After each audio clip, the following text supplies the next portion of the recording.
Wait a minute, what am I doing? Two men and a what? Two friends from film school, one who graduated, one who did, and they decided to make a podcast. Okay, this has never been done before, right? Okay. This is Matthew and Harrison's Two Men in a Movie. It's not what it sounds like. Under you, or are you like a hidden account? I'm under me. It's me. Wow. Well, it's because my didn't get banned. My phone number and like all my digital information got banned because it got catfishing. Yes. Yeah, it's not like I've never personally been banned as myself, but I've been banned as many different women on many different sites, which is kind of misogynistic. No, it's not. Why are they banning women like that? Because they're not real, they're you. No, there's one thing I learned in church. Women can do no wrong, and that's not a problematic view to have. So they're straying from the eyes of God. That is a problematic view to have. Yeah, someone didn't go to church. I did. These aren't real women. They're you pretending to be women. So you're really kind of harshing and putting my gender in a box right now, and I don't appreciate that. My pronouns are he, they, catfish. No. I identify, catfish is not a gender. I identify as myself and many women. You can't do that. Many different women. Unless you have DID. Maybe I do. You don't. Oh, well, who knows? I have CID, catfishing identity disorder. But it was a nice Christmas. Yeah, it was alright. Probably my mom's eating meat again. Oh, okay. I thought they were making a joke about her sucking cock, but no, she legitimately ate meat. She just didn't for a while, or she's been a vegetarian since I was like 10. Oh, damn, nice. But she was coming back from the Monsters game that she stayed the night, and she went to get breakfast at McDonald's, but they didn't have breakfast, so she got 2 cheeseburgers. Yeah. So I'm glad to have corrupted someone, that's taken someone's core values and ripped them in half. It's always a pleasure. I like when something I've done makes someone take their core values and abandon them. Why? It makes me feel like I'm above their core values. So, okay, but you didn't order the cheeseburger. No. You didn't send her to McDonald's. No. She just made the decision of her own volition. God works in mysterious ways. I was one little domino. An unrelated domino, sure. Like, you had no... No, because we were going to get breakfast from Waffle House, but I was running late, so I said no breakfast from Waffle House. Sure. I'm not going to eat breakfast today. And then we debated it, and then she left. I had the option to keep her vegetarian. Sure. I mean, you weren't the one keeping her vegetarian or not keeping her vegetarian. Mm-hmm. She made the decision based on whatever circumstance. I entered the sphere. I said, throw away your morals. Okay, I'm done. And then we spent a lot of time doing that. We spent a lot of time making fun of her for abandoning her morals. Was she like preachy about it, or was she just like quietly vegetarian? She wasn't preachy about it, no. I'm not really preach about anything. Sure. Or like, you've abandoned your morals. Okay. Me and my uncle had a bonding moment on Christmas over young Hillary Clinton. Hell yeah, brother. Because I was talking about with all the Epstein file shit. I've been seeing a lot of young Hillary Clinton. Mm-hmm. She's kind of cute. Uh-huh. There's one where she's getting her face painted and she has like a pretty smile. I'm like, what happened to her? I think the hatred. It has to be like the hatred of the middle way politics, right? The third way politics. Like, there's no way. There's no, like... Because Caroline Leavitt and I are the same age. And, like, I regularly get confused for being in my early to mid-30s. But I still look younger than Caroline Leavitt. Yeah, like, people like Jamie Lee Curtis is old, but you're still like, yeah, she's attractive. She's old. She's an old lady. Maybe you're not into, like, that age group. But you're like, that's clearly was once an attractive woman. Like, most people... once. Like, a young attractive woman. But, like, you look at Hillary Clinton and you're like, there's no way she was hot when she was young. And then you see a picture, you're like, what happened? I mean... Yeah, pull up a picture of Hillary Clinton now. You look at that, and you tell me, oh, yeah, she was super cute when she was young. I mean, She was really cute when she was young. So, obviously... But if you had never seen her young, I showed you that picture, would you be like... What?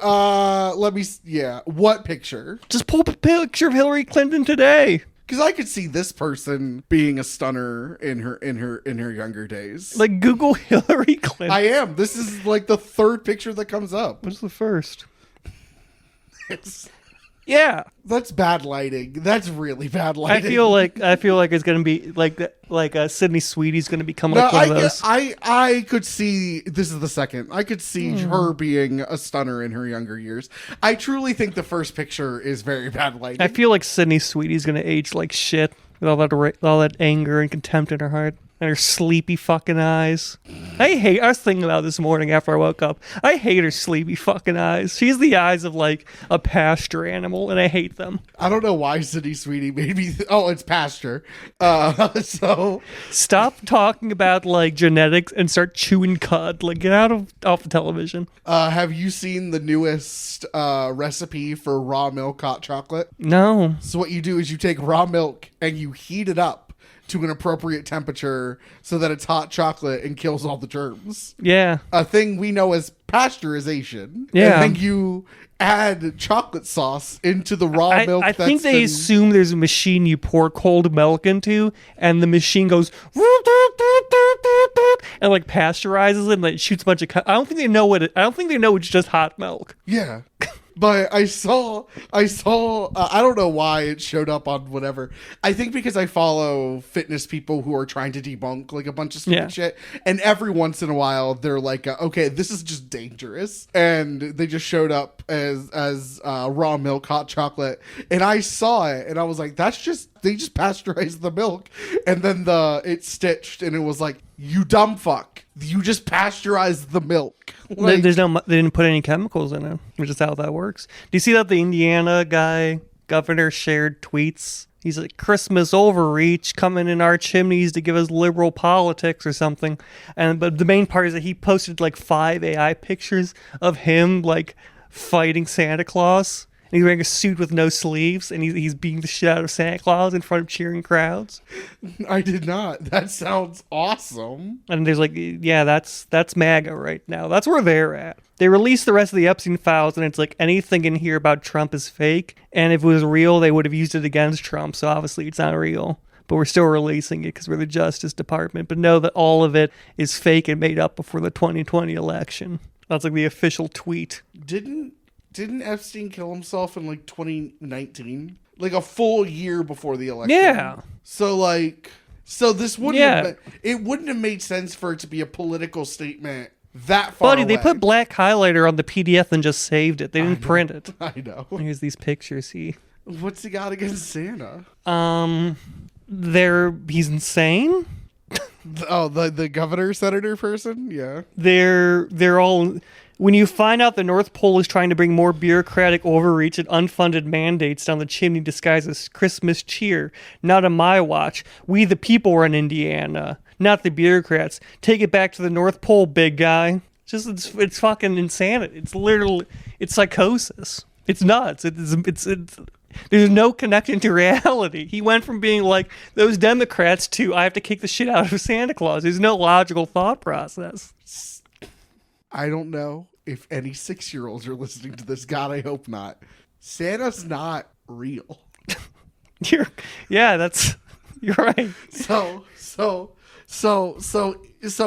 in his head, yeah, he's attacking someone that isn't real. Yeah, because democratic overreach from the Republican government. So what is he? Sometimes. What is the goal that is attempting to be accomplished? Sticking it to the libs. By sticking it to Santa? Yeah. Who? Get out of here, bureaucrats. Does he think Santa... First off, does he think Santa's real? Second off, does he think he's a socialist? Third, does he think that he has any sway in American politics? What is the goal that is being attempted? What is the goal that he's attempting to accomplish? Sticking it to the libs. Okay, I give up. And in his mind, he's won. He did it. By shitty AI images? Yeah, because everyone's like, why are you Santa? beating up Santa Claus? And he's like, triggered. You fucking Santa-pilled libtard snowflake, getting all confused because a real man shows up, tears the sleeves off his suit, and lays it down to the fat man. Now you're like, oh, I don't know what's going on. Read a book, the Bible. Welcome to the Two Men in a Movie podcast, where each week one man shows another man a movie he can't believe he hasn't seen. As always, I'm your actually Santa-pilled host, Matthew Olenchek, joined as always by my Grinch-pilled co-host and co-husband, Harrison Poole. Listen, I've gone on record on this pod as like, I like Christmas. I'm not in love with Christmas, but I like Christmas. This senator person makes me more Christmas pilled. Makes me want to defend Christmas. And he's the type of person who says you can't say Merry Christmas anymore. No. You can't, because he killed Santa in front of the Indiana State House. See, if he had Jesus beating up Santa, at least there'd be a message. No, it's about there's a message. We, the people of Indiana, aren't going to take the bureaucrats anymore. And Santa's a bureaucrat. He's putting down unelected mandates down our chimneys. It's all there in the tweet. But he's not. He explained the reason why. Santa's doing nothing. He didn't post this and say nothing. He said this is what happens when you find out the North Pole is trying to bring more bureaucratic overreach and unfunded mandates down the chimney disguised as Christmas cheer. Not on my watch. We the people run Indiana, not the bureaucrats. Take it back to the North Pole, big guy. So what is the government? What is the mandates and the overreach? Specifically, what is he talking about? The stuff that's disguised as Christmas cheer. Here's one where he's giving the people, he's about to just suplex, and they all have signs that have his name on the back. Everyone's cheering him on. Okay, I'm just never going to understand this. He followed it up. Lots of intolerance, swearing, and outrage on display over a few AI pics I had a blast designing with my kids. Some of you clowns are just insufferable. Hope your negativity stays in the comments and not directed at your families. Merry Christmas, snowflakes. I'm done. I don't want to live on this planet anymore. It's been a good run. I want to be in dream limbo. Has it? Has it been a good run? It's been a good run. I want to be in dream limbo for the next 5 decades. Is this the last episode of the year? Yes. Yeah. This is the last episode of the year, which means that the week after this, at sometime, my brother and I will be posting the first episode of our podcast, Same Movie Every Week, where we will be watching the same movie every week. It's a Cannibal Holocaust. No, it's Detective. This year, it's Detective Pikachu. It's Lolita.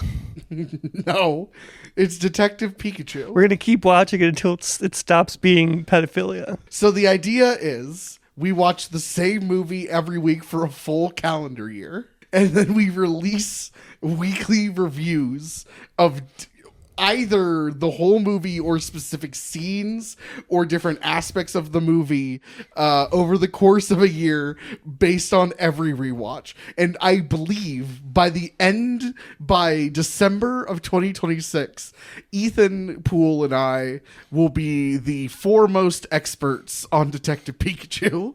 I'm guessing by September, 30-minute episodes. Oh, the goal is 30 to 45 minutes.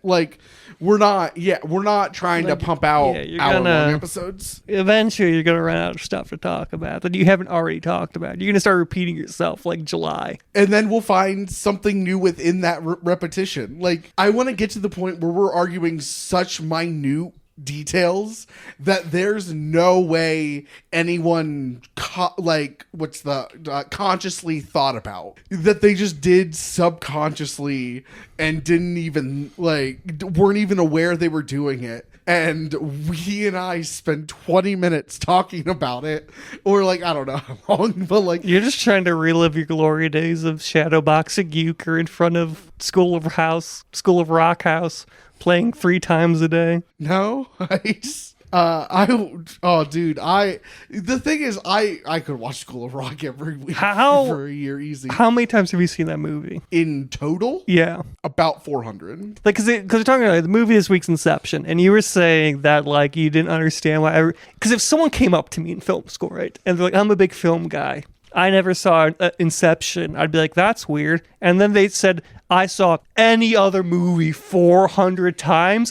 First off, I'd be like, oh, this person's autistic, and then avoid eye contact like I was facing down like a silverback gorilla. But then I'd be like, what? Most of them were from ages 6 to 8 to about 15. Most of them were in that 7-year It's like I never saw Inception, but I watched Babe in the City, Babe 2, Babe in the Pig in the City 400 times. I mean, if that's... I think that's why everyone's like, you need to see Inception. Why? 'Cause I missed the moment. It's such and a because you're such a baffling enigma that it needs to be squared. We need to square this box. Whether or not the moment's passed, this person who's like a big film guy in film school who hasn't seen Inception but has seen School of Rock 400 times needs to just see Inception. So, he yeah. can't be walking around saying, I've never seen Inception, but I've seen Do We Teach Those Kids How to Sing 400 times. I'm sorry, Do We Teach Those Kids How to Sing is one of the best. If anyone told me they've seen any movie 400 times, I'm assuming either autism or deep mental illness related to the themes of that movie. I just like it. Yeah, it's the autism, not the deep mental illness. We don't know. We don't know if I'm autistic. You don't have a diagnosis that you're autistic. We know you are. Nah, I've never been tested. The people know. You can't prove anything until I get tested. Buddy, you watch School of Rock 400 times. And I regret none of them. Yeah. I have not watched School. I'm going to. I'm not condemning. If you watch, I have not watched School of Rock this year so far, and it's I think it's the longest I've ever gone without watching that movie ever. if you watch like any movie 400, buddy, you got so into euchre, your family had to have an intervention. These are not things that happen to not autistic people. There's not a person out there who's like not autistic who's like, yeah, I used to be really into like the peg game at Cracker Barrel, but then my family had to step in because it was actively a detriment to my life. Like, if you go to get tested for autism and you tell them the euchre and the School of Rock thing, they're gonna turn through the test booklet like 20 pages. They're like, all right, I don't need to worry about that. What are the pillars of here? Let's find out what are the pillars of autism.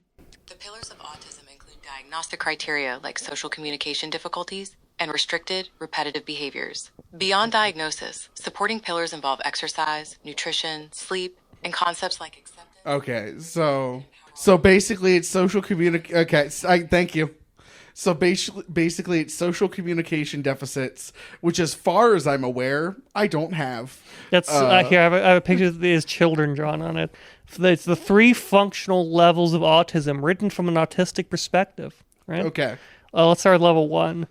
People may see me as awkward, not disabled. Yes. I can befriend or date non-disabled people, but it's hard and I'm often lonely. It's confusing sometimes. I can handle change, but I prefer routine.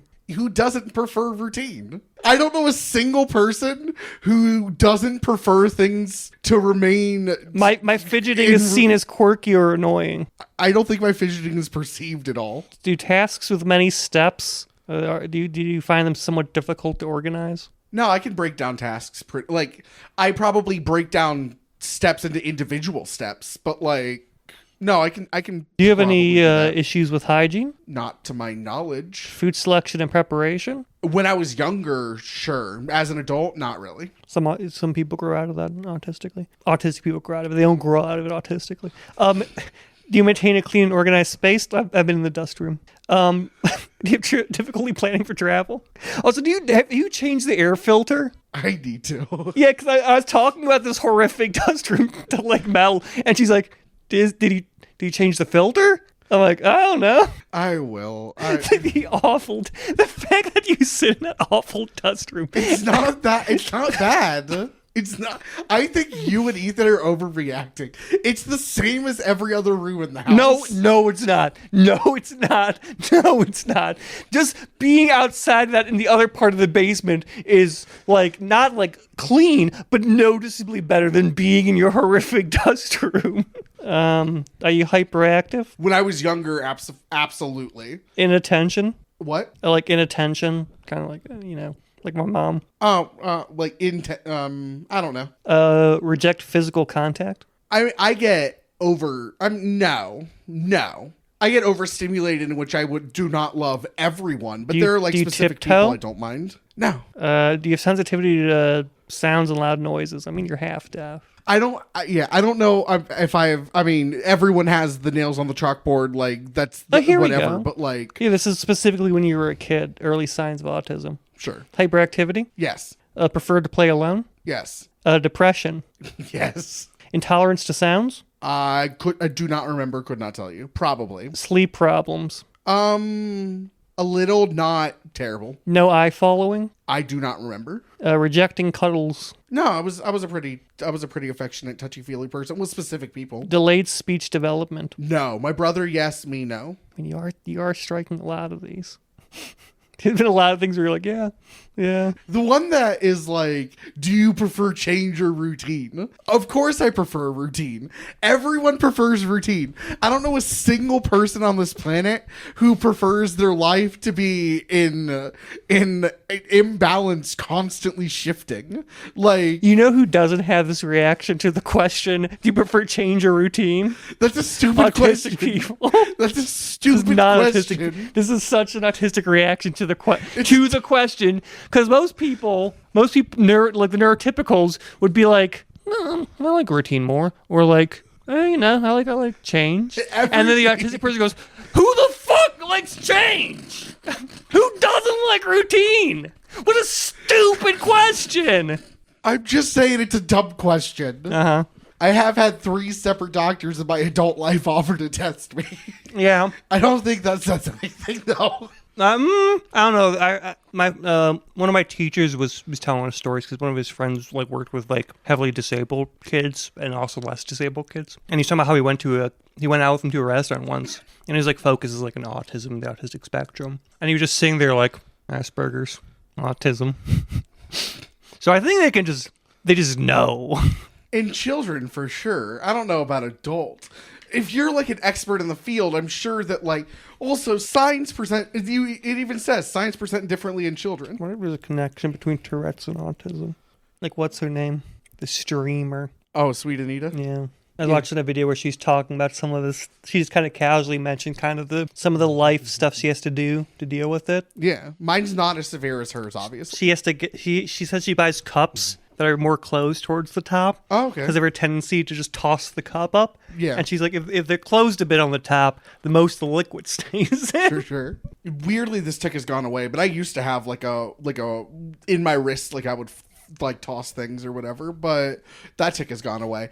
I once broke a picture frame at Walmart, tossing it in the air without thinking about it, and so I then bought 2 picture frames from Walmart. Amazing. I know. I'm pretty sure she's the one that said that she had relationship problems when she was younger because she kicked a guy in the dick when they were about to have sex and they like ruined the relationship. And I'm like, what a fucking loser. That'd be so fucking funny. That would make me love a woman more. If I'm fucking a woman with Tourette's and then she kicks me in the dick, that's so funny. So it's my take on Tourette's. Hell yeah, brother. Put that in the books. So yeah, Inception. Oh yeah, the movie this week. Starring Elliot Page. And Shouts out to Elliot Page. Hell yeah. For choosing Elliot. Yeah, I like get the name. I get irrationally angry, not judgmentally angry, but I get irrationally frustrated when someone like transitions and there's like a clear inverse of their name. Sure. And they don't go for it. Why? I don't know. I just said it's irrational. So if I went with Hannah instead of Harriet, would that bother you? I think I would probably think you should have gone for Harriet, but Hannah is like close enough. I think it would scan for me. Okay. It's like someone's like, oh, my name's Toby. Now I'm Rebecca. Sure. What the fuck? Where'd that come from? That's just the name they want. Rebecca? Yeah, it's a fine I think it's name. always because I think what it is because it's a jump, right? So they assume there's some thought behind it, and then I'm never like, why that name? You went Becky's your dream name? Maybe it's the name, like Hannah is the name my parents would have gone with if I was a girl. Like maybe they talked to their parents and that was the name. My mom didn't have a name she's like, this guy's gonna be a boy. Nice. I might have been a Tyler. Oh really? Yeah, but then she's like, he's a gift from God. Yeah, shouts out to Elliot Page.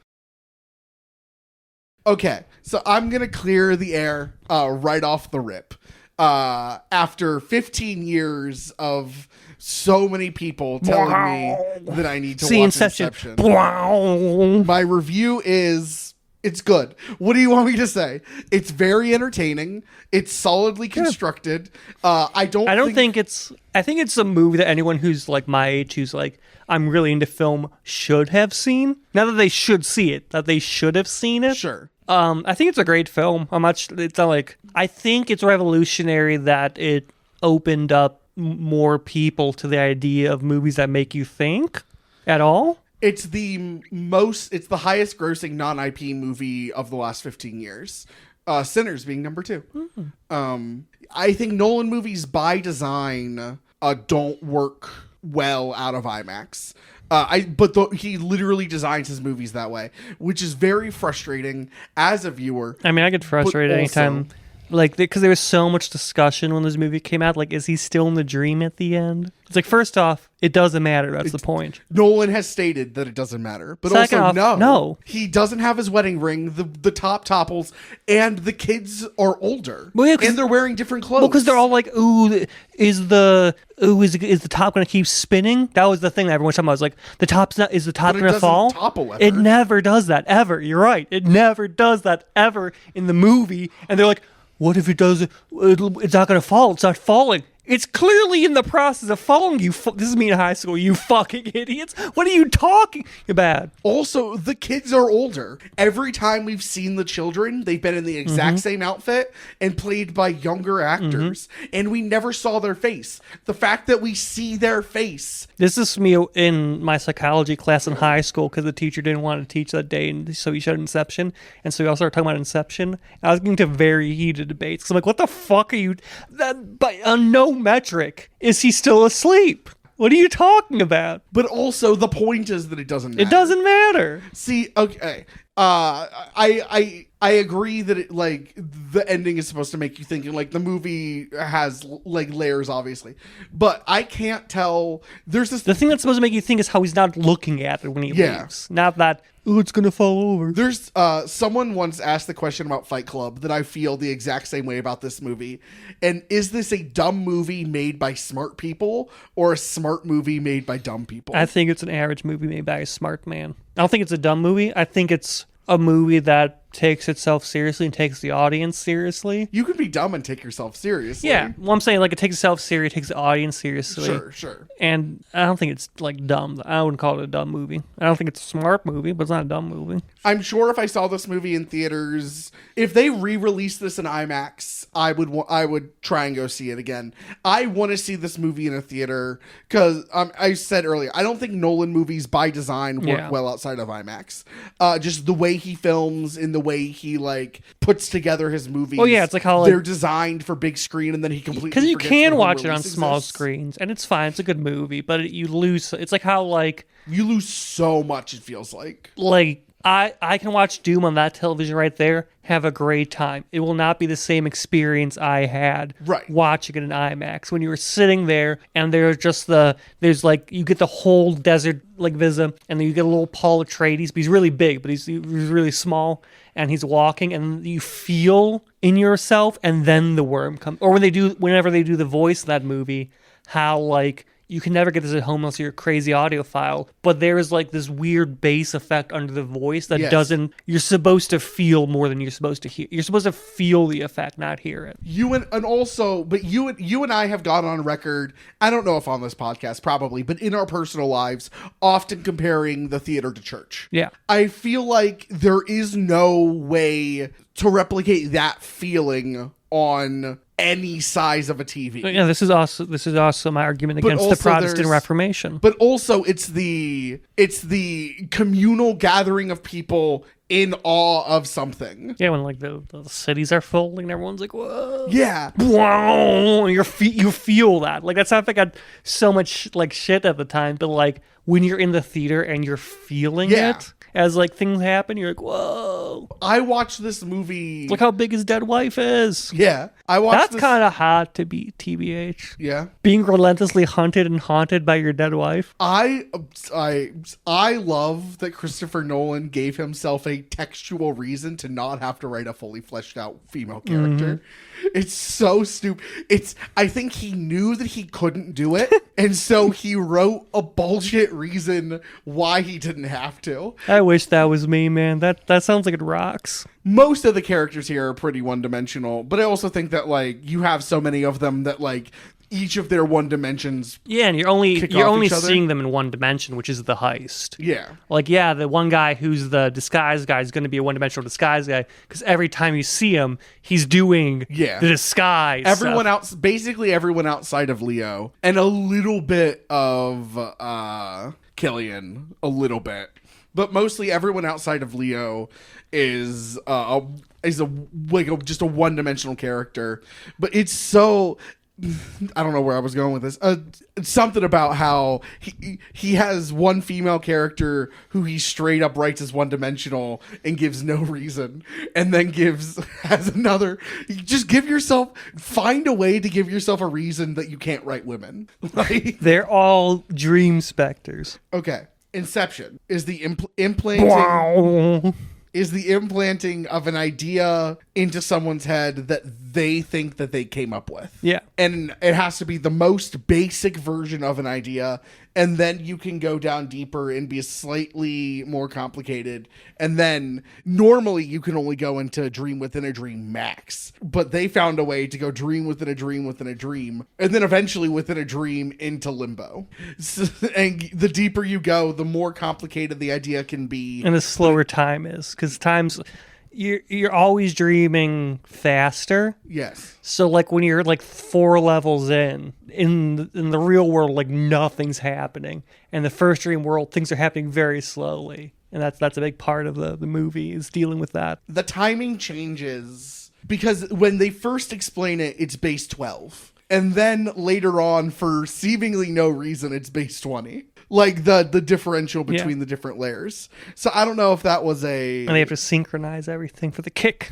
So Leo is haunted by his dead wife, who he spent 50 years in dream limbo with, and then got them out of dream limbo. He accidentally inceptioned her that her world is not real, and then they entered the real world, and she was still convinced that her world is not real and that they're in limbo, and if they die they'll wake up. And so she jumps off out of a hotel window, and Michael Caine's like, now I have to take care. I'm Michael Caine. Now I have to take care of my son's kids. I do. Is Michael Caine is Mal's dad, or I think it's Mal's dad or Cobb's dad? Okay, I want to say Mal. Or Dom's dad. Yeah. Okay, that's what I got out of it. I just wasn't okay. It's like, no, I have to take care of my grandchildren. I do. Yes, because basically to force him to kill himself, she filed with the courts that she feared for her life, and if she ended up dead, he did it. Yeah. And she was declared sane by 3 different psychiatrists. Therapy doesn't work. Sham science. If you're straight up lying to them, they can only take the information you give them. I think if a psychologist is good, they should be able to tell you're lying. Lying's part of the mind. No, you take your patient at face value and you attempt to fix them as far as they're not even fix them. You attempt to help them as far as they seem to be willing to be helped. You should be getting in there like a mechanic. No, that's not how that works. Elbow deep in my brain goop. It's not hands-on. It's soft science, not like chemistry. It's like, it's I behavioral consider chemistry therapy. a soft science too. Well, I'm not sure it's real. It is. So, because Leo killed his wife by accident, but didn't kill his wife, she killed herself, but killed his wife by accident, he keeps seeing her in other people's dreams because his world is affecting the... Yeah, he's created a dream tulpa.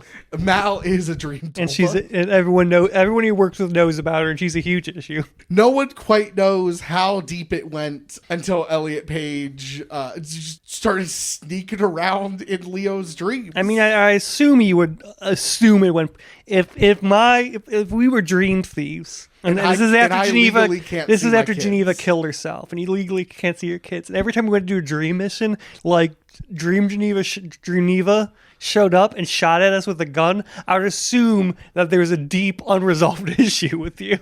I would agree.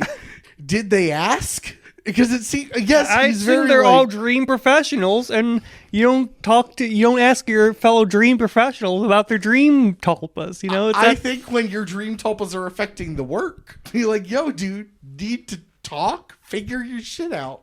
This is affecting my work. If we were doing dream work and Dream Your Neva kept dead showing wife shot me. Well, I'm saying obviously this must be a you thing, because if Dream Neva was showing up, I wouldn't bring it up. I would just dream a box and put it over her so she can't shoot at us anymore. At some point, Joseph Gordon-Levitt, early on in the movie, should have been like, yo, your dead wife shot me. What the hell are you doing? Like, I understand that, like, she wasn't there on purpose. You need to figure your shit out. Your dead wife shot me. They all acknowledge it's a problem, but they work around it. Plus, it's getting harder and harder. He got to do the cool hallway scene. So I mean, are you really gonna complain when you got to do the cool hallway scene? Yes. Because dreams are aware of your emotions. So if you're tumbling, the dream's moving, and so then wow, and you're like.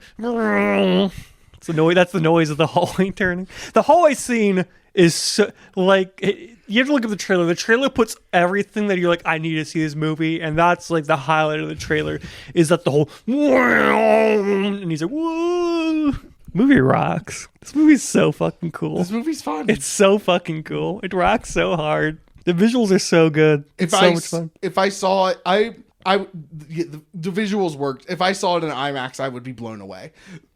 Most of my review of this movie could be summed up with, I didn't see it in IMAX. I mean, to be fair, I also clapped my hands like a walrus when Billie Eilish did the SNL thing. I was just about to and I can visibly look at it and tell it's a machine that's rotating it, because they're not Christopher Nolan, so sometimes it shakes. Same with like Virtual Insanity. I see the music video, I'm like, whoa! But yeah. So the thing about talking about Inception in 2025 is that everything that could hypothetically have been said about this movie has been said about this movie. This movie has been video essayed to death and dissected and analyzed. I don't think that we personally, like, I like this episode. I think it's fun. I also don't think it's a very analytical episode. There's nothing that we personally can come up with right now that is a new take on Inception. I think every take about that movie has been made. I think it should have been, one of the dreams should have been a wet dream. I'm pretty sure that take has also been made. There's probably a porn parody. Not a porn parody. I'm saying that, like, nothing else about it. Just the one of the levels they're in. There's like some sexy things happening, and they don't really talk about it. It's not like addressed, but there's some clearly sexy thing, and they cut back, and one of them's like, in their sleep, and that's it. They move past. It's never addressed, never touched on, never commented. That's for the audience to figure out. The idea of in the hotel room and they walk past the rooms and something is happening in one of the hotel rooms, I'm fine with. In theory, I don't think this movie needs it. I have never seen a Christopher Nolan sex scene. I can only imagine that they're. Let's say it's the Arctic base set piece, right? And Mal just flashes someone, then it cuts back.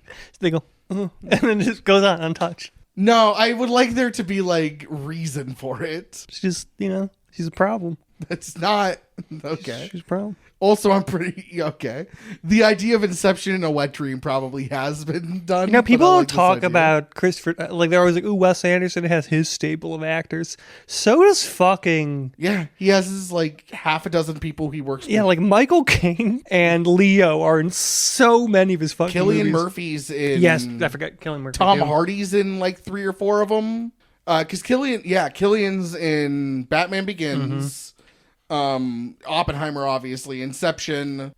I'm pretty sure there's got to be a 4th one. I think there's a 4th one, but it's like a very small role. Almost certainly, yeah.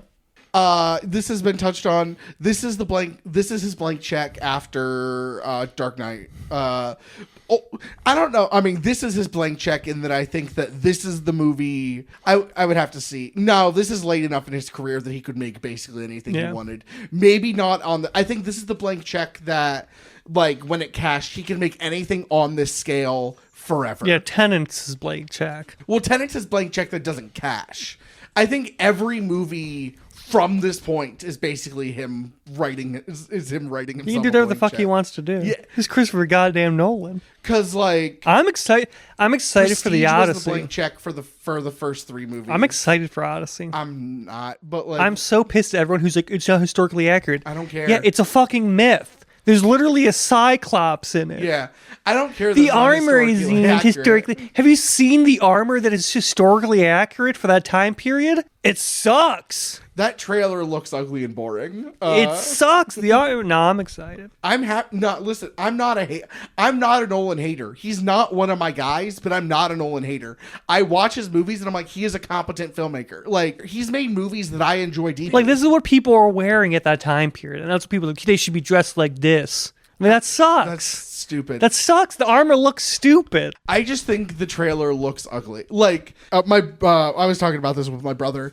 We really hope that it's because he doesn't care about promotion really at all, and he only cares about how it's going to look theatrically, because it looks bad. It looks so gray and like ugly, and not in a way that feels like a choice. Like Dunkirk looks bad, but it feels like it was an aesthetic choice. This feels like he threw a trailer together in a weekend and put a really bad filter on it. I love all Greek movies. I like the one with Ralph Fiennes as Hades. No, I'm not. Yeah, I haven't. My brother gave me Oppenheimer for Christmas a couple years ago, and I haven't seen it yet. I will.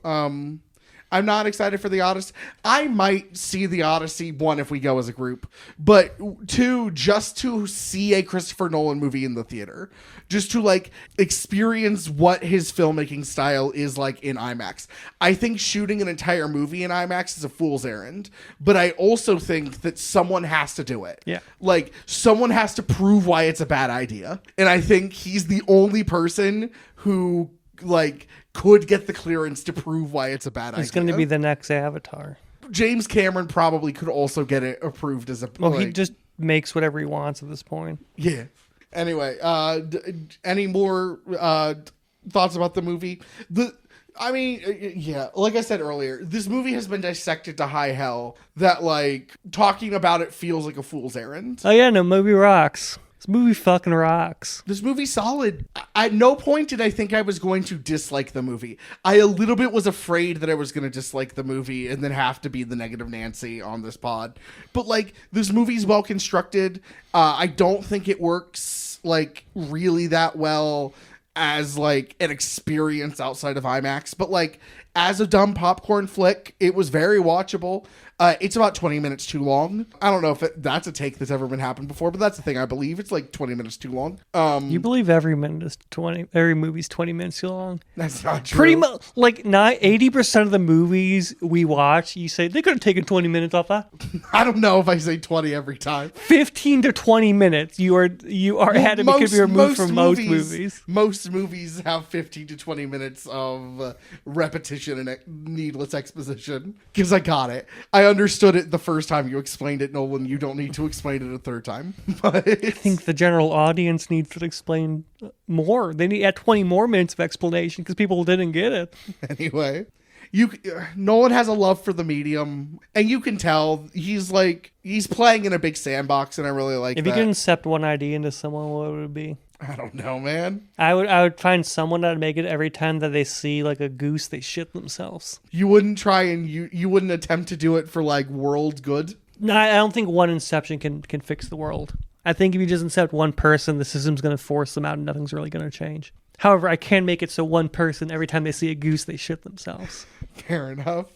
Do you want to do socials? Yeah, if you want to send us dream mail, specifically X Matthew fan fiction. Like fan fiction where like I'm fucking the dream tulpa of Leonardo DiCaprio's character's dead wife. If you could include the fact that Leonardo DiCaprio is aware of this happening, his character, and he's upset about it, that would rock.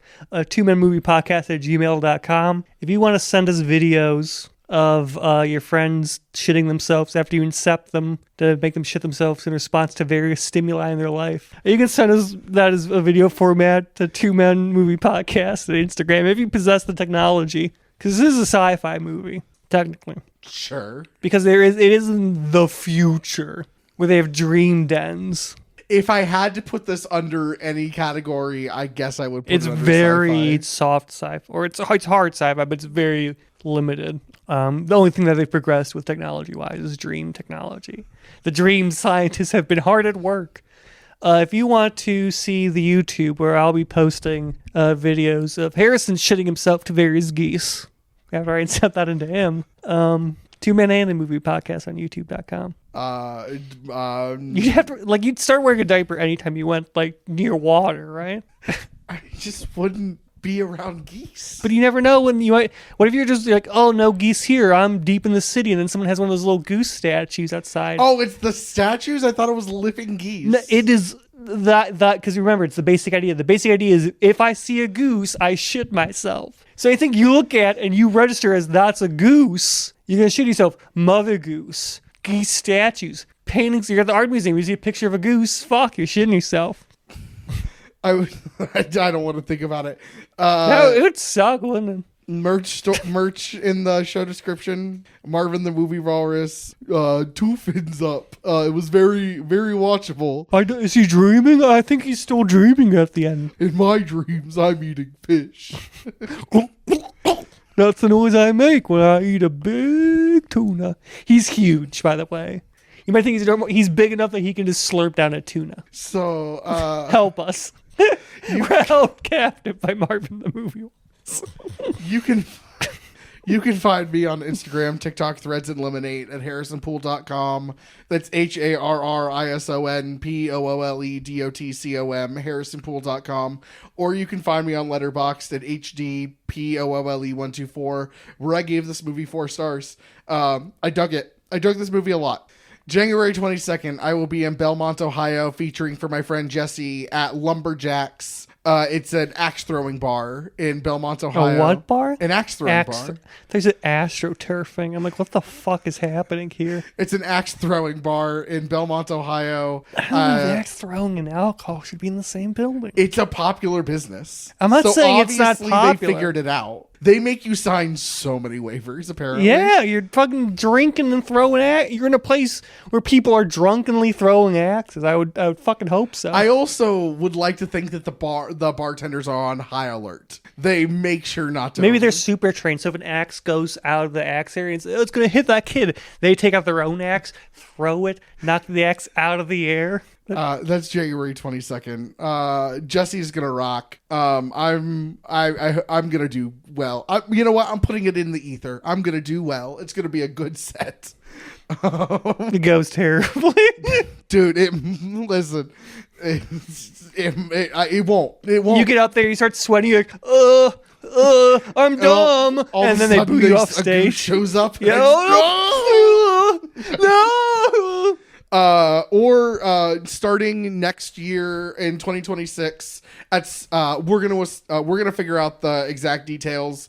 But same movie every week with my brother Ethan and I. I should have bought you a fucking dress up goose for Christmas. We're gonna be watching Detective Pikachu for the entirety of the year of 2026. Thank you so much to Tristan Hostetter for our theme music.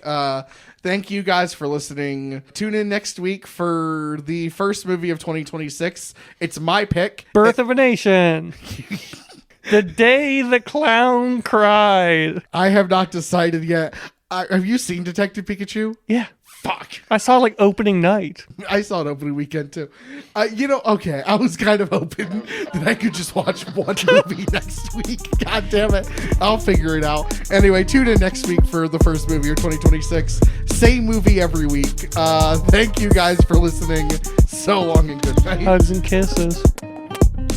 This is Matthew and Harrison's 2 Men in a Movie.